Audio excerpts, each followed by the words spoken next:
Welcome to Cooking the Books. I'm Frances Cook, and this episode is brought to you by Mitre 10.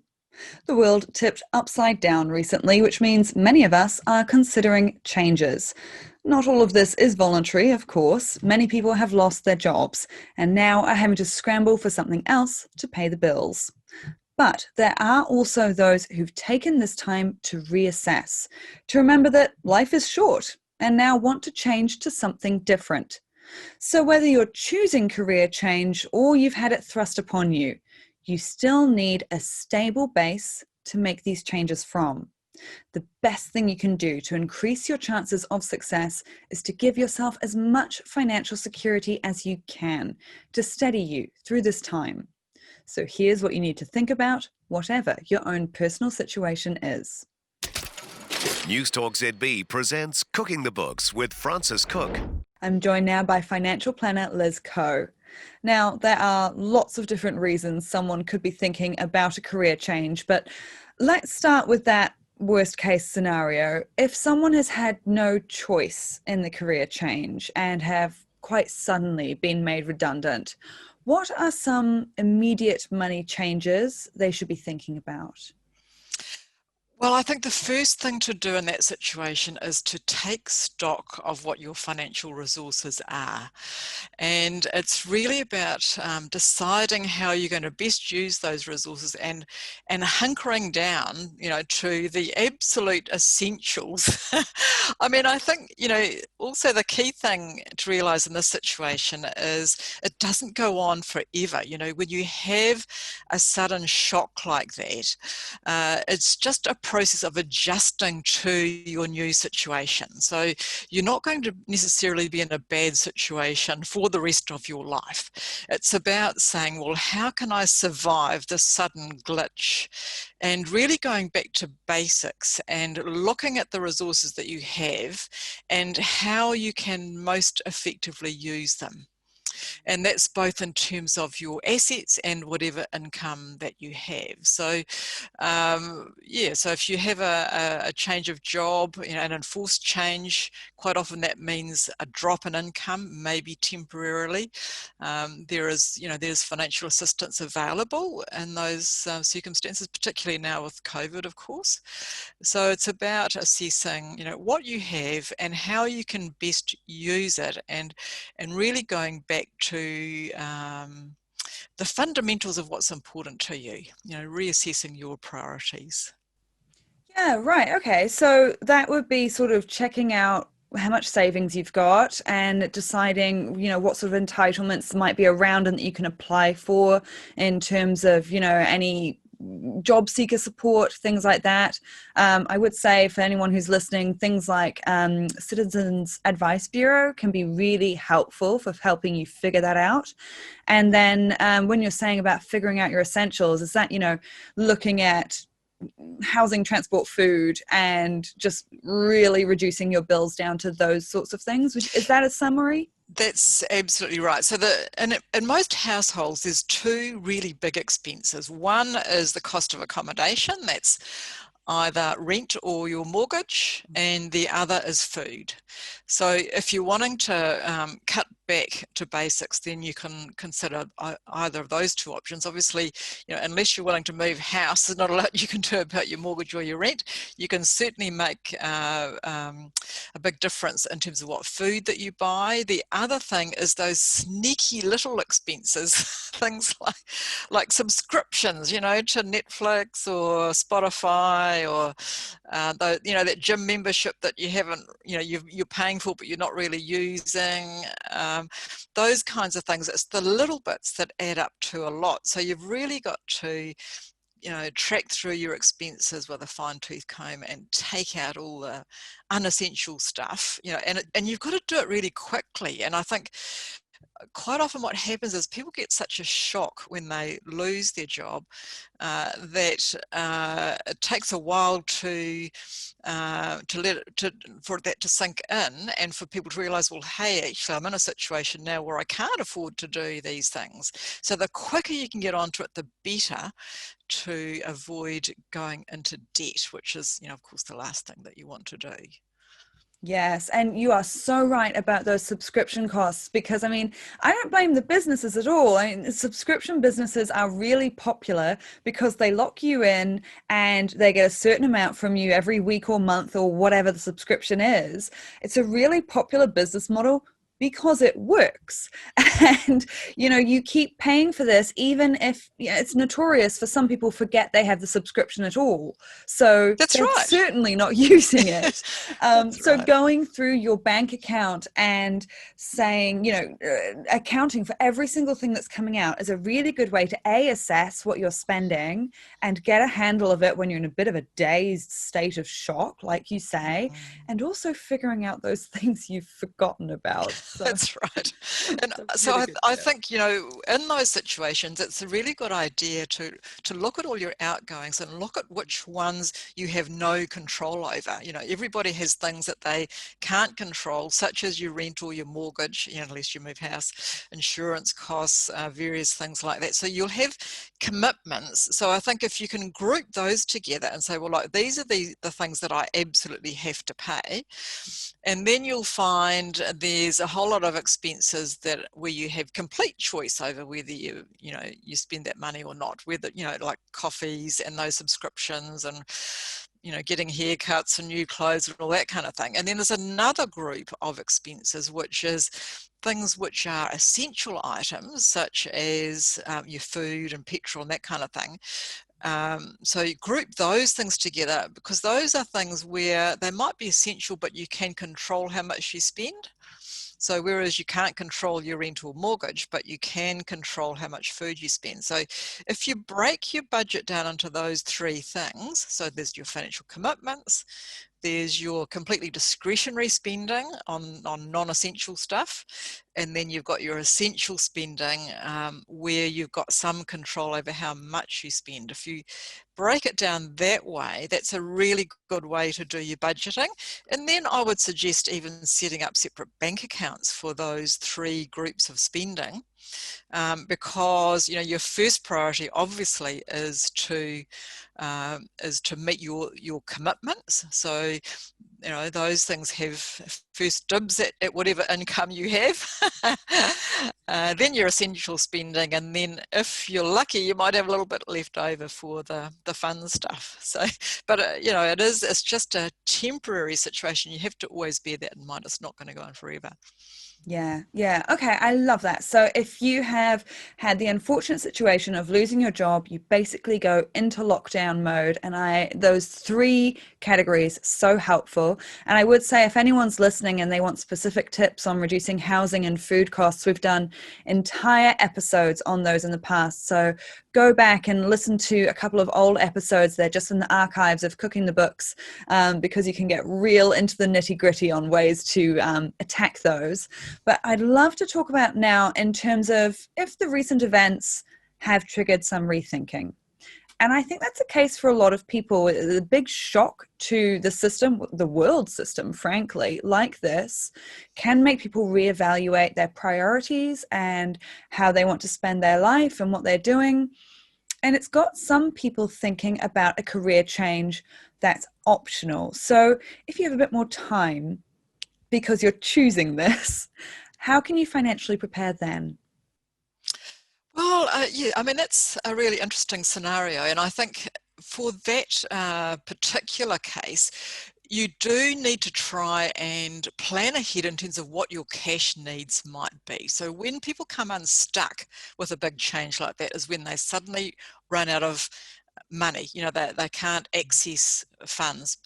So again, you've got to look at what resources that you have in terms of your assets and your income and how best you can use those. And if you are wanting to make a significant change in your life, sometimes that means letting go of things. And I've been through this personally, actually, when I first set up my business 20 something years ago. And you have to be prepared to make some tough decisions. Had to sell up my big 5-bedroom executive home, to move into something much smaller with a much smaller mortgage to release money to invest in a new business. So you have to take a good look at that. How what are your resources you have now? How can you best use those to help with this transition into your new state? Because you've got to take the long-term view and say, well, if I'm prepared to make these changes, I'm going to get these benefits down the track if I do it really well. And the other thing is to have a bit of a safety net. When you're sort of experimenting with change, there's an element of risk. So that change may pay off or it may not. So you don't want to gamble with all your financial resources when you're making that kind of a transition. And I see that all the time with some people who are, quite entrepreneurial. They'll put everything on the line. And then if it doesn't work out, well, then they've got nothing to start again with. So you've got to have what I call a safe deposit box somewhere. So have some assets set aside that you can come back to if it doesn't work out as you planned. And the other thing is, in terms of, if you're borrowing money or, going into debt in some way in order to make this change, leave yourself some wriggle room. So work out roughly how much you might need in order to do this transaction, do your forward planning. But also bear in mind that if you need a bit more than what you've estimated, you've got some wriggle room left to perhaps borrow some more, or you just take a bit longer to achieve your goals than what you'd intended. So have a plan B and have a plan C, which is your safe deposit box, that if you have to go back to basics, you've got something to start again with. That's a really good point, because it's interesting, isn't it? I was talking to someone quite recently about the old savings versus investments, and they were saying, well, if I'm into investing, they were talking about shares, but I think this applies to all sorts of different investments. They were saying, I'm into investing and I've put my savings into my investments because it'll grow more. And I had a slight panic when they said that, because I was like, no, your savings are different from investments, and having cash on hand, particularly if you are planning something that is going to be potentially difficult, potentially a gamble, having that cash cushion on hand is so important, because as we all saw in March, when you can think that your investments are going great and they're booming, and it can change pretty much overnight, and you don't want your investments to go down right as you need that money to get you through something, so that's why savings and investments are different. But at the same time, as you say, you don't want to put everything on the line and maybe turn everything into cash just to get you through this one project. So how do you work out, if you are trying to do a career change or set yourself up entrepreneurially, how do you work out how much cash you might need to keep on hand to get yourself through this, and how much you can leave ticking along in other areas if you're fortunate enough to have that option? Well, that really does depend on what you're doing, and you've got to forecast ahead as far as possible. If you're making a big change, there's a bit of uncertainty around that, but the more you can plan out, month by month, week by week, how much cash you need, at the very least, everybody needs at least 3 months worth of expenses on hand as their emergency fund.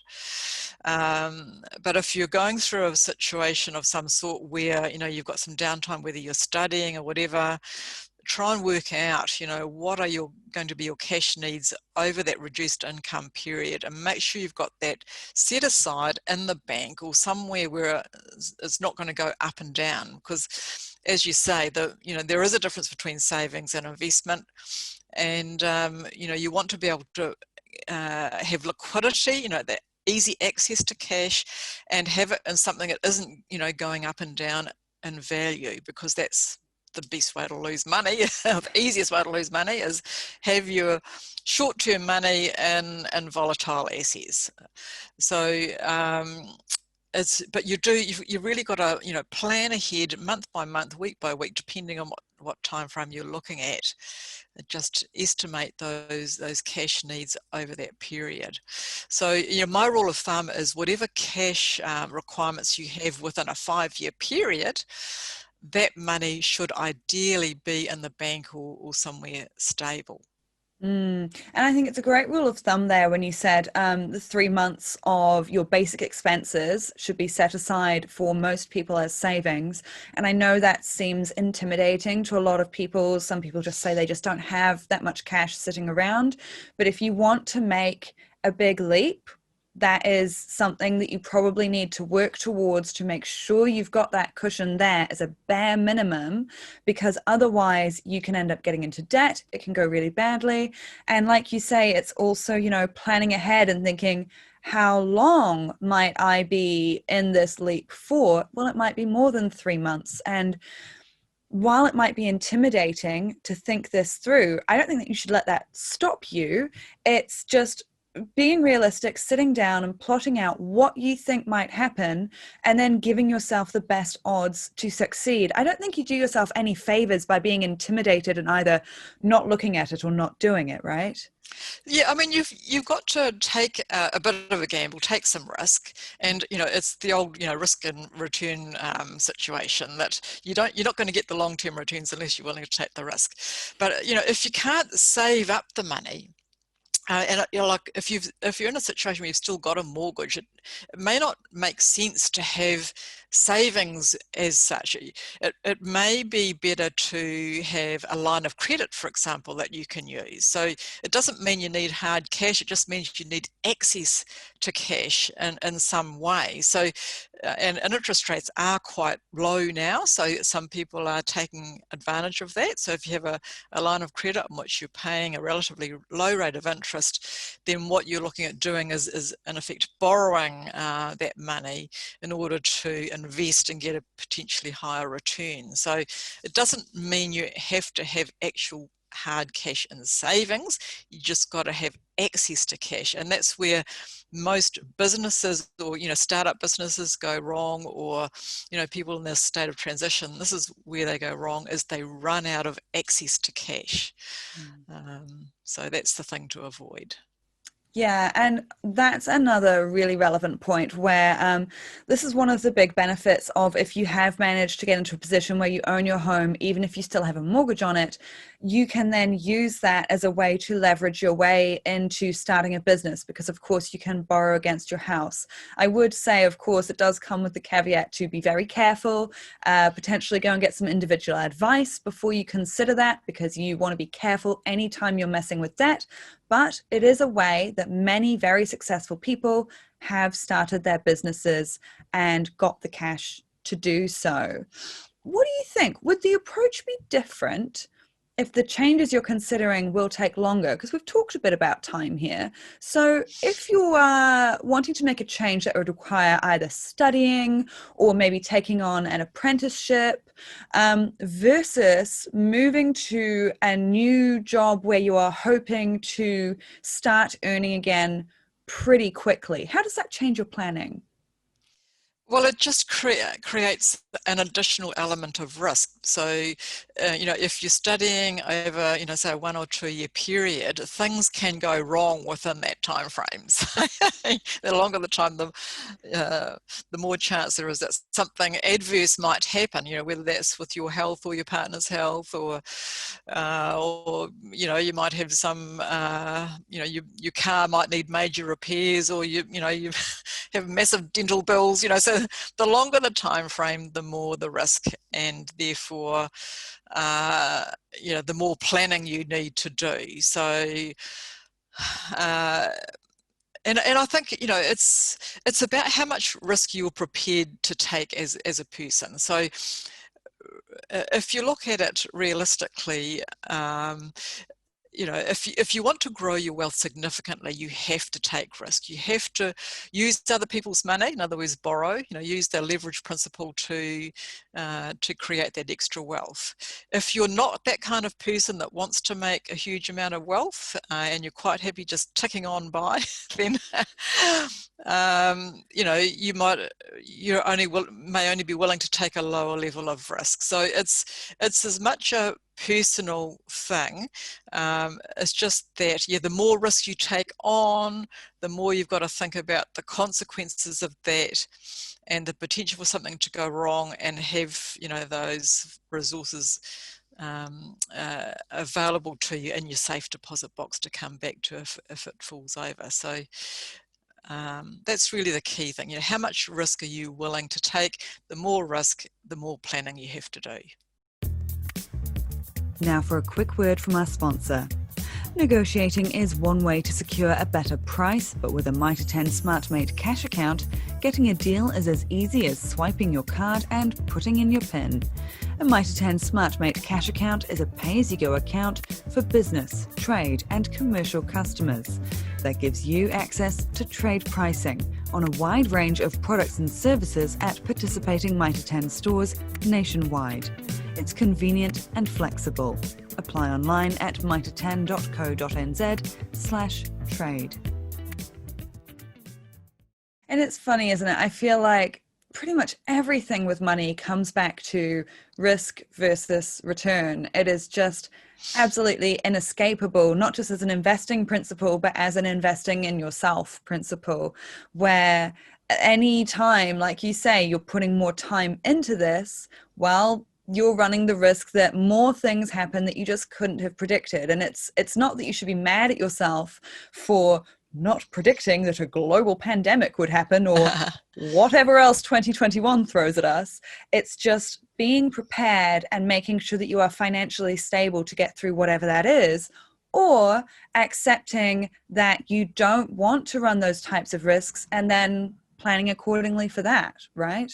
That's exactly right. And so there isn't, one solution for everybody. We all have to find our own degree of comfortableness in life.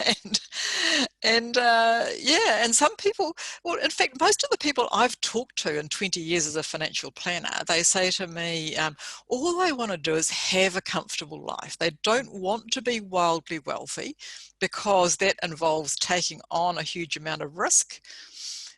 So they just want to be comfortable, to have no financial pressures, to be able to go out for dinner when they want to and do a bit of travel. That's probably, 80 to 90% of the population are in that camp. But there are a few who are confident in themselves, who don't mind taking that risk, who are prepared to put things on the line a bit more, and if they do their homework, they can make big rewards, get huge returns for that. So it's just where on that spectrum you want to be. Even property investing, for example, some people, that's outside their comfort zone, or, setting up a business is outside some people's comfort zone. You just have to find what suits your own particular personality. And we know that a lot of what happens in the financial world is very much driven by psychology and, your attitudes towards risk, your relationship with money, a whole pile of things. There's so much psychology involved with it. And that is what makes the difference at the end of the day. Oh, exactly. Personal finance for a reason. It is extremely personal.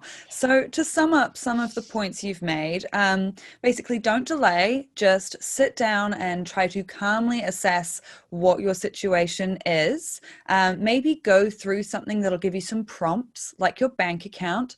Be prepared to go into financial lockdown if that's what you need to do. Make sure you have some cash available. Decide how long you need available to you in terms of paying your bills and having the cash available for that. And then have a little think, be realistic about, where you're at in life and what you want to do.